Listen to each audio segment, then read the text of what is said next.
सत्ता में बैठ करके आप कितना भी झूठ बोलिए, विपक्ष में रह करके तो सच का भी ऑपरेशन किया जाता है, लेकिन सच की ताकत पे हमको भरोसा है। इसीलिए तो हम कहते हैं कि गांधी को मानने वाले इधर आ जाइए, और गांधी की हत्या करने वाले जो लोग हैं वो देश को आज बेच रहे हैं, जिनको देश में भरोसा नहीं है, संविधान में भरोसा नहीं है, वो उस तरफ चले जाइए। यह लड़ाई आर पार की लड़ाई है, और इस लड़ाई में अंततः सत्य जीतेगा, ये हमारा भरोसा है। और उसी भरोसे के साथ हम आज इस झंडे को थाम करके खड़ा हुए हैं। निजी जीवन को झांक करके देखिए, महंगाई आसमान छू रही है। डीजल, पेट्रोल, रसोई गैस, इनके कंपटीशन में सरसों तेल भी आ गया है। जब पेट्रोल बोला कि मैं 100 पर खड़ा हूं, चलो दिलदार चलो 100 के पार चलो, तो डीजल कहा कि हम भी 100 के पार हो जाएंगे। तो सरसों का तेल बोला कि क्यों, तुम दोनों मिल करके 100 हो, हम अकेले 200 के पार चले जाएंगे। सरसों तेल 200 रुपए लीटर बिक रहा है। टमाटर, बाजार में टमाटर देख करके हमको प्रधानमंत्री का लाल लाल गाल याद आ जाता है। खुद मशरूम करके मस्त हैं, जनता के बारे में पूछ ही नहीं रहे हैं कि भाई टमाटर 100 रुपए किलो क्यों बिक रहा है। ये आपके जीवन में रोज हो रहा है। मैं अपने मन से डेटा नहीं दे रहा हूं। आपके घर में लड़के लड़कियों ने इंजीनियरिंग किया होगा ना। पहले तो बीएससी करके नौकरी मिल जाता था, अभी तो इंजीनियरिंग करने के बाद नौकरी नहीं मिल रही है। मैं जबरदस्ती गलत बोल रहा हूं क्या? पहले वो लोग इंजीनियरिंग कर रहे थे तो नौकरी मिलनी शुरू हुई, अब इंजीनियरिंग करने के बाद एमबीए भी कर लीजिएगा तब भी नौकरी की गारंटी नहीं है। आपकी गाढ़ी कमाई आप अपने बच्चों के शिक्षा पे खर्च करते हैं। एलकेजी में बच्चा का एडमिशन कराने जाइएगा, अभी तो हमको हुआ नहीं है। ये सब परिस्थिति देख करके मैं बार बार सोचने लगता हूँ। एलकेजी में बच्चा का एडमिशन कराने जाइएगा तो माता पिताजी का इंटरव्यू लेता है। अरे भाई, बच्चा पढ़ाना है, माँ बाप को थोड़ी पढ़ना है। और एलकेजी में इतना डोनेशन ले रहा है जैसे एमबीबीएस का एडमिशन दे रहा हो। 5 लाख 4 लाख, ये आपके रोज का जीवन है। और इस रोज के जीवन को छोड़ करके व्हाट्सएप पे जो मैसेज आता है ना, फटाफट 10 लोगों को फॉरवर्ड कीजिए, सारी मनोकामनाएं पूर्ण हो जाएगी। कितना बार फॉरवर्ड किए हैं, कितनी बार मनोकामना पूरी हुई है, विचार करके देखिए। मैं जितनी बातें कह रहा हूं, क्या ये सिर्फ कांग्रेस की बात है? क्या ये सिर्फ एक पार्टी की बात है? आप मुझे सोच करके बताइए। पूरे के पूरे चुनाव प्रक्रिया को, पूरी की पूरी राजनीति को एक फालतू के बहस में उलझा दिया गया है। फालतू बहस क्या है कि आप सरकार का किसी भी रूप में यदि विरोध कीजिएगा तो आपको विकास विरोधी, हिंदू विरोधी, आर्मी विरोधी और देश विरोधी घोषित कर दिया जाएगा। काहे भाई, प्रधानमंत्री कब से देश हो गए? जब आप मनमोहन सिंह का विरोध कर रहे थे तो आप देश विरोधी नहीं थे, लेकिन हम सचमुच में, अरे तो पढ़े लिखे एक अर्थशास्त्री व्यक्ति थे, प्रयास कर रहे थे देश को आगे ले जाने का। ये तो पूरी तरह से एक्टर है, इसको ऑस्कर मिलना चाहिए। उसका विरोध कर रहे हैं तो वो देश कैसे हो गए हैं? और हम अपनी तरफ से कुछ नहीं बोले हैं, हम आपके नीति और आपकी नीयत को देख करके बोल रहे हैं। हम क्यों कह रहे हैं कि लोकशाही आज खतरे में है? आप सोच करके बताइए। पहले केंद्र में यूपीए की सरकार थी, उससे पहले एनडीए की सरकार थी, आजकल किसकी सरकार है? नहीं घबराइए मत, डर जोर से बोलिए, किसकी सरकार है? तो ये जो है, ये एनडीए यूपीए से एक व्यक्ति के नाम से सरकार कैसे हो गया? इसका अगर आप असली हाल जानना चाहते हैं तो प्राइवेट में कभी गडकरी साहब से मिल लीजिएगा, पक्का पता चल जाएगा,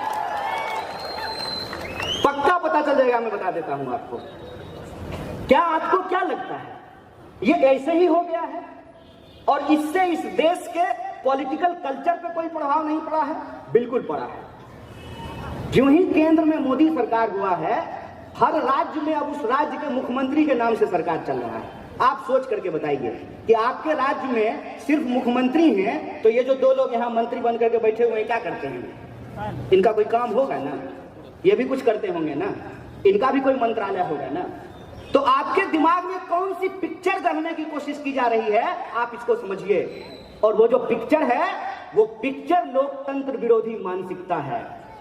घर ऐसे ही चलता है, घर में सिर्फ पति होता है, पत्नी नहीं होती है। बच्चा नहीं होता है, माँ बाप नहीं होते हैं। फिर वही बात है, जो घर छोड़ करके भाग जाए उसको क्या पता कि परिवार क्या होता है। वो तो हर चीज में यही बोलेगा ना, मैं ही सब कुछ कर रहा हूं, मैं ही समय हूं, मैं ही ब्रह्मांड हूं, मैं ही ईश्वर हूं, यही बोलेगा ना। भाई साहब, इस देश की करोड़ों जनता ने उम्मीद से आपको वोट दिया। आपने जो वादा किया था वो वादा हमने एज इट इज खरीद लिया। अब सेल्समैन आएगा और कहेगा कि ये जो अगरबत्ती बनाने वाला मशीन है आप ले लीजिए, और उसका इतना प्रशंसा करेगा कि आपको भी लगेगा कि रोज पूजा करना है, रोज अगरबत्ती जलानी है, तो रोज मार्केट में जाकर के क्यों खरीदना है, ये मशीन खरीद लेते हैं। लेकिन जब सेल्समैन बेच करके चला जाए तो पता चले उसे अगरबत्ती बन ही नहीं रहा है, और तब दोबारा वो सेल्समैन आए और आपको अगरबत्ती का नहीं मोमबत्ती का फायदा गिनाना शुरू कर दे। तो आप सोचेंगे ना एक बार, आपने टेलर को फुल पेंट सीलने के लिए दिया, टेलर को गलती हो गई, टेलर ने गलती से उसको काट करके जो है हाफ पेंट बना दिया। जब आप फुल पेंट लेने के लिए गए तो टेलर जो है अपनी गलती नहीं मान रहा है कि साहब हमारा काम पे ध्यान नहीं था, काम करने के वक्त तो हम नेहरू कर रहे थे, प्रधानमंत्री आप हैं, अब बार बार याद नेहरू जी को करते रहते हैं। अरे आपको लोगों ने प्रधानमंत्री बनाया है, नेहरू जी को जब प्रधानमंत्री बनाया था, नेहरू जी इस देश को क्या दे करके गए हैं, अगर वो दे करके नहीं जाते, अगर आप कहते हैं आपकी बातों में सच्चाई है, हालांकि हमको भरोसा नहीं है कि मैं रेलवे प्लेटफॉर्म पे चाय बेचता था, तो आप चाय भी बेच रहे होते, आप देश के प्रधानमंत्री नहीं बनते, तो उस प्लेटफॉर्म को बेचने का आपको अधिकार मिल गया होता। ये नेहरू की काबिलियत है, ये लोकतंत्र की ताकत है ना, कि एक साधारण परिवार का व्यक्ति खड़ा होकर के देश के प्रधानमंत्री के बारे में बोल सकता है। ये लोकतंत्र की ताकत है ना, ये लोकतंत्र की ताकत है ना। ये गरीब का बच्चा भी देश का प्रधानमंत्री बन सकता है, ये लोकतंत्र की ताकत है ना। और उस लोकतंत्र को बनाने वाला जो इंसान है नेहरू, उस इंसान के बारे में दिन रात आप व्हाट्सएप पे गलत मैसेज फैलाते रहते हैं। अभी मैं जब आ रहा था यहाँ तो हमारे एक दोस्त ने हमको कहा कि तुम बिना मतलब ही जो है गांधी जी की हत्या का विरोध करते हो, तुमको पता है गांधी जी की हत्या क्यों कर दी गई? तो क्यों कर दी गई भाई? तो गांधी जी की हत्या इसलिए कर दी गई उनके हिसाब से कि गांधी जी पूर्वी पाकिस्तान और पश्चिमी पाकिस्तान के बीच में गलियारा देने को तैयार हो गए थे। हम माथा पकड़ लिए, बोले हे प्रभु कौन सा इतिहास पढ़े हो, ये सारा ज्ञान व्हाट्सएप पे फैला मिलेगा आपको। कुछ भी बोला जा रहा है देश के बारे में, कुछ भी बोला जा रहा है।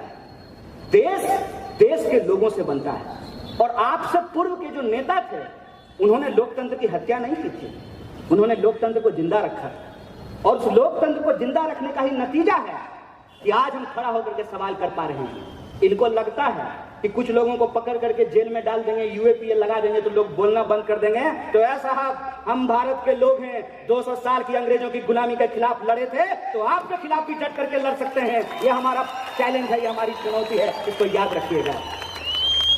देश के अंदर जो माहौल है, जो परिस्थिति है, उसकी हकीकत हमको समझना पड़ेगा। टेलर को फुल पेंट सिलने के लिए दिए, अपनी गलती मानने के बजाय कह रहा है कि हाफ पेंट का जो है फायदा हमको गिनवा रहा है। पहली घोषणा पत्र में 2014 में जो वादे किए गए थे, नेहरू जी उनका घोषणा पत्र नहीं तैयार किए थे ना, भाजपा वालों का, भाजपा के लोग ही तैयार किए थे ना। कौन बोला था? हम बोले थे कि भाजपा के लोग बोले थे कि हर साल 2 करोड़ नौकरी दी जाएगी, सबके खाते में 15 लाख रुपया पहुंचाया जाएगा, बेरोजगारी समाप्त होगी, गरीबी कम होगा, देश में खुशहाली आएगी। यही वादा किया गया था ना। और आज जब वादा पूरा नहीं कर पाए हैं तो उन सवालों का जवाब देने के बजाय कहते क्या है, अच्छा तो ये बताओ मोदी नहीं तो कौन? तुम्हारे फुफ्फा मोदी नहीं तो कौन?